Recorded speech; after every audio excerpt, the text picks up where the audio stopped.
morning to the Monday morning inspiration for the joy of creation and the magic of art, creativity, and play. So, have you played lately? Or have you all gotten all serious and caught up in the chores and in the to-do lists? And what contribution can this Monday morning inspiration be to you to like bring in this energy, the energy of joy, like the energy? I always see the butterflies. They are just so joyful. They are just having fun, and they are in the flowers, and their beings are so beautiful. Same with the hummingbirds.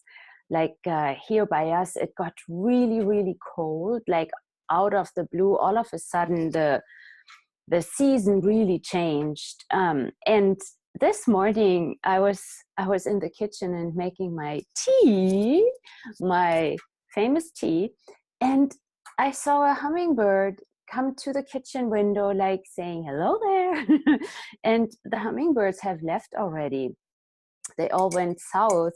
So, I had made some more sugar water for hummingbirds, like sort of just in case, I knew they were gone, but sometimes like one or two linger around, or they, I thought maybe there will be some that come from further north, from Canada or way up north in the United States. And I thought, well, let's just have some sugar water for these guys. And so this morning, this little guy said thank you at my kitchen window. It was so cute. It's this gray day, like rainy and gray, and the leaves start to turn, and there's this hummingbird, so joyful, like just showing up and like hovering in front of the window, and then boom, being gone, and most probably going to one of the sugar water feeders that I have still out there. So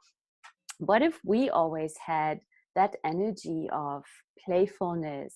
What is nature actually creating from that space? What are all the animals creating from that space, where we, for the longest time, like forever, we have made emotions so valuable, and how you have to be so emotional. Recently, even a journalist, he interviewed me in my exhibition, and he tried to always get me into talking about these emotions that I'm handling while I'm painting. And I kept saying, I don't have emotions. And he kept asking me, yes, but then do you look at your art and like how emotional, and is it taking you deep down into your emotions? And I'm like, no, it isn't. And it's, so what if these emotions are not even real? Right? So it's so funny how everybody expects from artists to be so emotional, like totally out of whack or something. What if this does not have to be? What if instead we are eccentric? Which is different. Do you get that? But like emotions they are actually a creation. They are not real. It's not that we have to have emotions in order to be. It's not that we have to think in order to be a human being. What if like what is beyond all of that? And what space can we actually be in instead of emotions when we create? Like, how is this for you when you are creating? Just look into this for a moment. How is this for you when you are creating, whether you are a writer, a singer, maybe a songwriter, or you are a chef and you are cooking? So what is that for you? How do you pull it all together? How do you extrapolate it out of the universe? You make sure you have all your ingredients, right? So for a painter, for me, it's I have the paints available. Do you then always have it all right there? or don't you also, like, I know from my palette is there, I have several palettes actually with watercolors, and I have them, of course, I have my studio, I have my art supplies in one place, yet I might, while I'm creating, have this, wow, where did, like, I might have this question, wow, where did this one color go? It's not here. And then I go look for it. So there is the preparation, you have your supplies ready around you, yet there's always, like, in the moment where things are different, or you look for something different, or you think about, wow, where is that thing that I started writing, where's my pad or whatever, and then you go look. It's like being in the moment, where when you open the space for creation,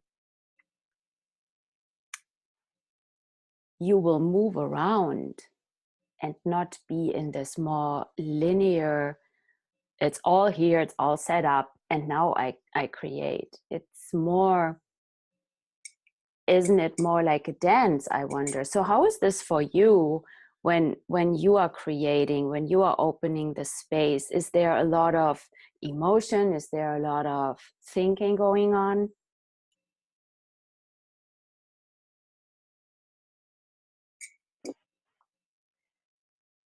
Yes, there's. I'm just realizing this as you've saying this.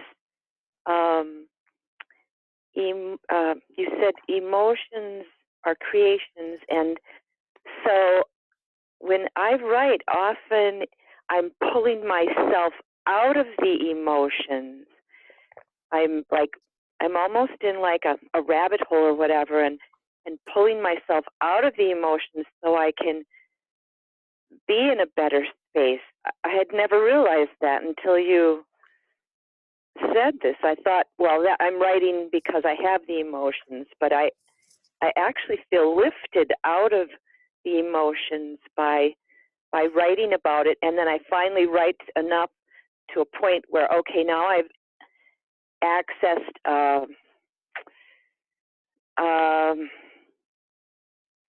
yes, a joyful space where I just start, it just sort of like funnels through me. I guess I'm attaching or becoming that creative space. I don't know, maybe you can bring some clarity to that. Yeah, what comes up and what you keep saying is space, right? The word space. What was that? What space? Yeah, what I heard you say several times is the word space. That Yes. that you are in the space. So, like, actually that space that you are referring to, it does, you say it does not have the emotions. You sort of, while you create, while you write, you come to the space of where there are no emotions. And what if that is actually the space of creation? Like, as an example, for me, it can be at times that I notice the energy really building. And the question could be, is this actually really emotion, or is this just energy? Like, emotion is where we make something right or wrong, or significant or insignificant, or we just go on this ride of ups and downs, and does this have to be? Whereas when there are these energies, these creation energies, just think about a volcano. The volcano is not like, the elementals of the volcano are not necessarily all stagnant and just resting or something, or that, like, sleeping or something. They are really, there's a lot of activity, there's fire activity, there's a lot of combustion, there's a lot of building, there's a lot of heat. So what if we also have, like, creation energy could be anything, right? When we have emotions, it is sort of different. There is a stickiness to it. And so what if I don't have to have emotions? So like for me, it's also the moment I enter the space in my studio or wherever I am, when I have the things that I require, like the water or the terpenoid, or I have the brushes, it's all there. And I start painting, it shifts. There's like where I'm simply breathing and there are no emotions. Mm. And what if there don't have to be emotions? What other space is there that we can function from? And as soon as like when we begin to be more aware, we will also notice when thoughts are creeping in. And thoughts are creating emotions, right? It's the thought of, this is not working, or this is not right, it's not the color, and these are all conclusions. There's not one question, like, what is this? Or what color am I actually looking for? Or, how am I going to mix this? Let me see. and we, like when we don't go down the rabbit hole of these emotions and make it wrong, well, what can we then write? What can we sculpt? What can we bring to the world beyond all of those? I want to almost say, like, emotions, they have usually a heaviness to them, a stickiness. Or even the frantic joy has a stickiness to it because there are so many points of view. Like true joy is when you go into the forest or when you swim in the ocean, and your body, if your body enjoys being in water or your body enjoys being in the forest, it's like the moment you enter the forest is like, what is that space? What if that is joy? Does this make sense? Yes, I'm trying to, it makes sense in a, oh, it's so hard to explain. It makes sense, but I'm trying to understand it, too, because what about that trying to understand is there? Yeah.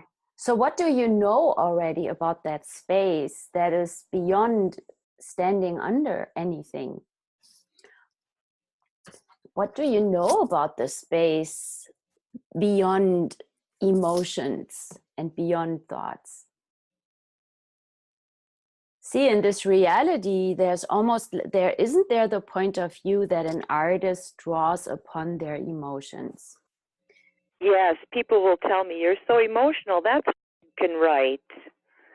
Yeah. Are you so emotional, or are you so vital and alive? Yes. Right? And that Right. Because is when really they wrong. yes.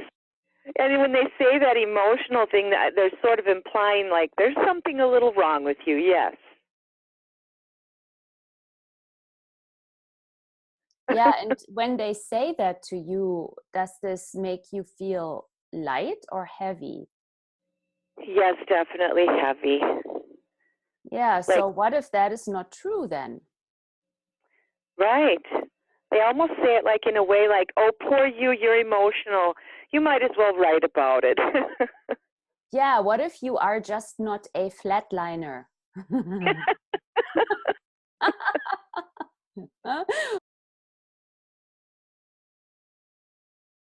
Where this reality is looking for the flatliners. And what is that flatliner? It is the one that can be controlled, that is like numbed down. It's like all these kids that have ADD, ADHD, autistic, right? They give them drugs so that they are not so out of control. And for me, the word is always like the flatliner that comes. It's really funny because this is when actually in medicine is when when the body is dead, right? Flatliner, like no heartbeat anymore. How much are you actually not this flatliner? Like,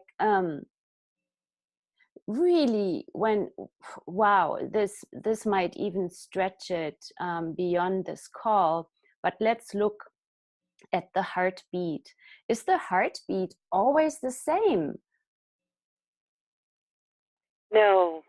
No, it is changing. And for instance, when I was a kid, I had a regular heartbeat, and my mom took me to a doctor, and he said, no, that's okay, that's not a problem.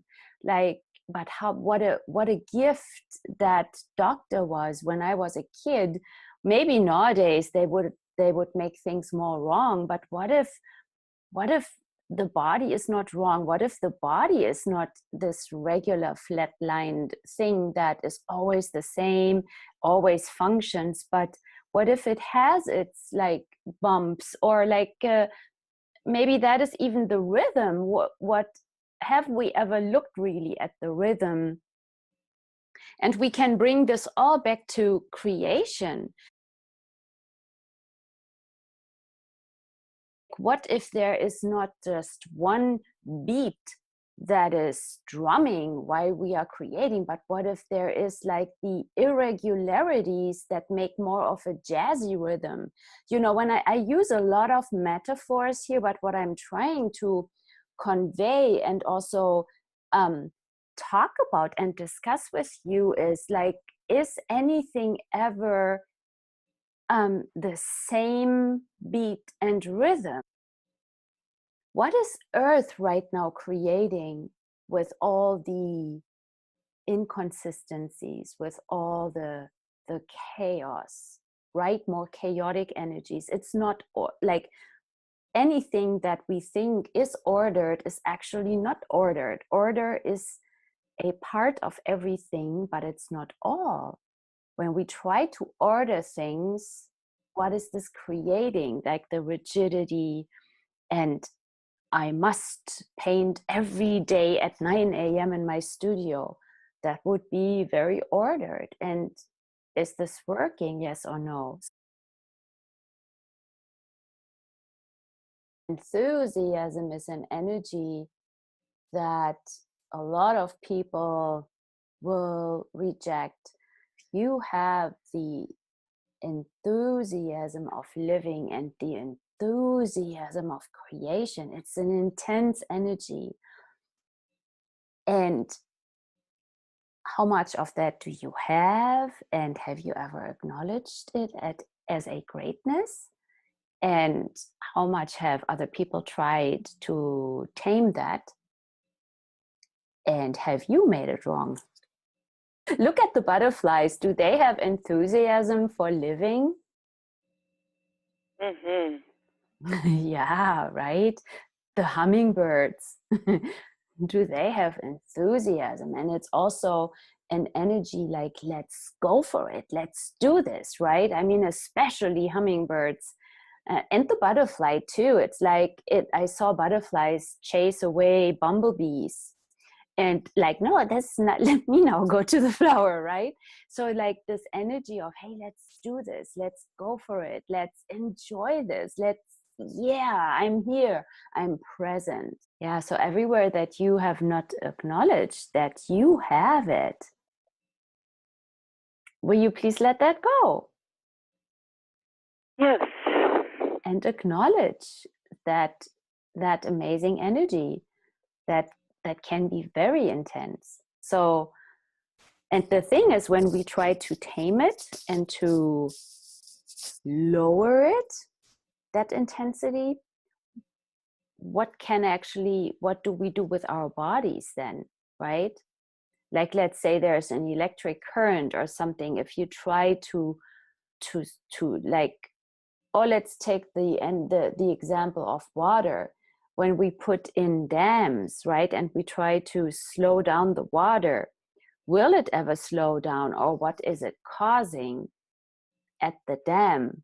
A lot of like right? Where water is gathering, building up, and so forth. And so what if instead we let it flow and we use this energy for creation?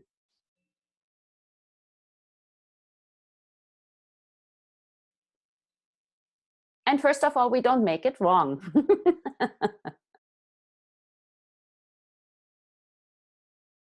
And then I'm always simply asking, what contribution can I be to the planet?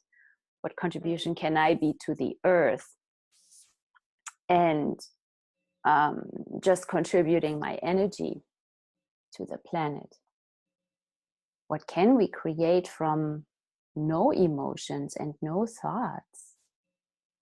What creations can move through us and dance with us when we don't push them away with thoughts, feelings, and emotions?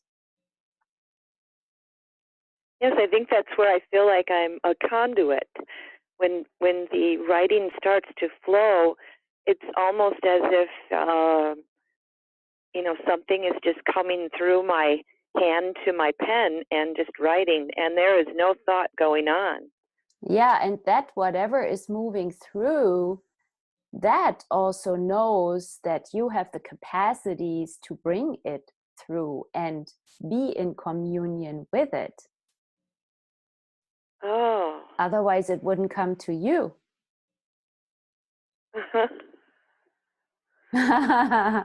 So it's not of me, it's through me. Okay. It is with you. It With is me. also with your body, Oh. with your capacities of eloquence and elegance and expression with words. That, have you ever acknowledged that gift that you have? The gift of eloquence, the gift of expressing that which is energy through words. That's a gift. Are you willing to acknowledge it now? You bet. Thank you. It is really about you as the creator with your gifts and talents and capacities that are unique, that are really one of a kind on the planet, that allow the creations to come into the world. And with that, what is that now? What is possible, and what can you choose now with that information and with that awareness?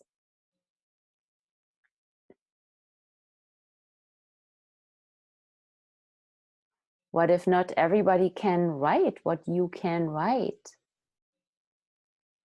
Okay, the question for you, have you then tried to make it smaller, make you smaller and shrink a little bit so that other people don't feel uncomfortable?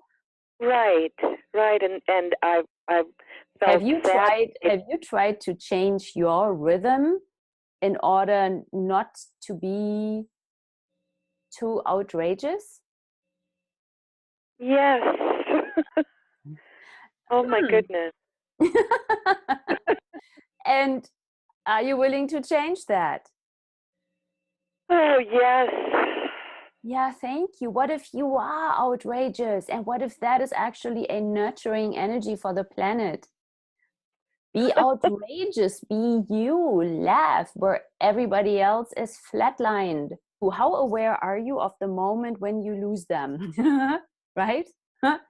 Oh, they just checked out. How aware are you of that? And is that also the moment where you try to shrink you and make you smaller? And how aware are you that you have never acknowledged? I had this in a conversation in the exhibition where I could tell literally, oh, now I lost the guys. Snap. They were just, I was like intense and big and talking about two of my paintings, and it was like, whoa, and they were asking me more questions, right? And so okay, I can go further with them. All right, let's go. And then I could really tell, oh no, they are dropping. Where are they going there? Okay, falling, free falling. Okay, cool. Now the thing could be, what question can I ask them? So in that very moment, what if you, instead of shrinking, you ask them a question? Oh, that's so funny you mentioned that, because I do that. It was like a natural instinct, and I guess that's why, because it's like, whoa, whoa, whoa, I'm kind of going away here. Oh my goodness, that's cool. Yeah, what if you never shrink? You become, instead, you expand, you be more of you, and you ask them a question that, how can I say this? That will sort of create a connection for them. And a very simple question, and then just recognize, okay, that's as far as I can go with them, but I'm not shrinking me, I'm me. And so with these people in the exhibition, I changed the subject and, hey, how are you doing? And then I was making fun. I was saying, oh, did I fry you? And so, and I said, you know what, guys, I just give you a little bit of room, enjoy the paintings. I simply changed the rhythm that will allow them to be still there with me, but I'm not making me wrong or changing me or shrinking me. I did that too much in the past, and I'm not anymore. I love that example again. You have these that's a beautiful metaphor in itself, almost, That's beautiful. Yeah. Like, imagine if there are people that are flatlined, if you give them a high dosage of like injection, it's like, boom, gone, right? No, maybe that's not really creating, but that's right. It's too much for them. Yeah, and then, but never make you wrong, and ask them a question. What did you do this morning? How was your dinner or whatever? Just like bring it back to what they can receive, Right, and that's so cute, because my husband was a coach, and he would go to he'd have to talk with the pitcher sometimes and kind of settle him down, and so he'd go to the mound, and the boy would be like, okay, what are you going to talk to me about? And my husband would say, well, what did you have for breakfast today? And it just changed the energy. Yes, exactly. Totally. That's cool. Yes.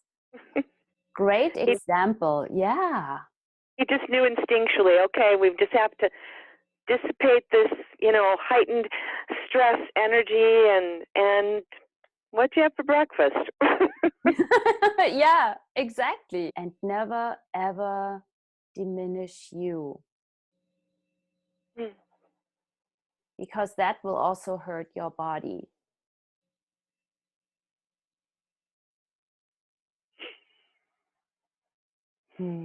Cool. Use that energy, then that intensity to create, draw or whatever, create, play. Yay, how much more can we play? Yes. Playfulness. Where do you see even playfulness? Like, turn on the TV and it's like, I don't know, there's not a lot of that, right? No. And I think there's so much competition on TV, and I don't think that's playfulness. But yeah, when I'm creating graphics, sometimes when I'm looking for imagery, I just put in search terms. Like, I did this the other day, like playing. So I only got pictures of children and kittens, like little kittens, or like baby animals, right? And then I put in playfulness. I thought, well, maybe I get some happy people there, playfulness. And that there was right away pictures that were like sexual, like lingerie, and like the type of like sexy, like what is this? There's like so much misunderstanding, misinterpretation of playfulness. It's like in the adult world, it's always about sex, playfulness, and otherwise it's in the realm of babies and baby animals. And like, what is this? Like, what happened to us that playfulness is not present, and so many people don't even know what it is. Like, it's a distorted, estranged energy thing that is so far from what nature is showing us, and also our bodies know about. How much does your body know about the energy of playfulness? And we don't even listen. Hey, what if our bodies are saying, hey, let's play? And then you can ask your body, hey, what would you like? What is this playfulness? What is it? Is it a day in a botanical garden or an art museum? Is it taking a bath? What is it? Is it a cashmere sweater, like something that feels so sensual? Is it a different body lotion with lavender that you would like? What is it, body? Right?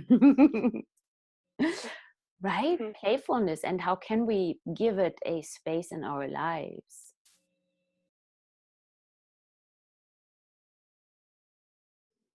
What an interesting Monday morning inspiration. Like giving us injections of playfulness and joy for the week and for our lives. And like, what if we have this as a question? I wonder, what energy of play can I invite into my life today? What is it? I wonder how it is going to show up. How can it show up? And what choice can I make that would create this? Yeah, so for any of you who are watching this, we really touched many areas and different subjects. So if you have any questions about any of this, or you would like me to talk more and dive more into any part of this, let me know. Send me an email or post the question in the YouTube video in the comments, and I will pick it up. Let me know what it is that you would like me to talk about, that a conversation that you would like to have on a Monday morning with a nice cup of tea or coffee. And let's dive into this realm of creativity where we have made it about a very limited box, a solid box, and what's it going to take for us on the Monday morning inspiration to melt all these walls and set that free that would love to be in the world. Thank you so much, everybody. Happy creation. Use all these questions and create and have fun. And I see you next Monday morning. Bye.